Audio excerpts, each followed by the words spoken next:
Invochiamo che si fermino al più presto i massacri in corso nella terra ucraina. Questo è il messaggio di pace lanciato dal Patriarca di Venezia, Monsignor Francesco Moraglia, alla messa per l'Annunciazione nella Basilica di San Marco, Dies Natalis, della città lagunare. Da Venezia, città dell'incontro, dell'ascolto, dei cammini condivisi, città dei legami tra Oriente e Occidente, il grido d'allarme è una preghiera di pace in sintonia con i numerosi e accorati appelli di Papa Francesco.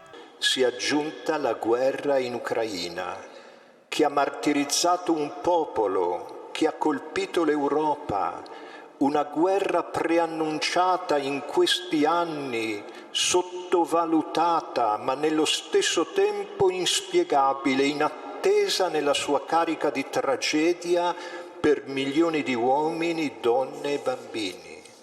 Pace e verità sono connessi, ha detto ancora Monsignor Moraglia. Dio converte i cuori e purifichi le volontà in vista della pace. Anche la nostra città, fedele ai richiami delle sue origini, si rinnovi e cresca sempre più in umanità, in fede, in concordia e in pace, ha aggiunto infine Monsignor Moraglia, sempre nel corso della celebrazione.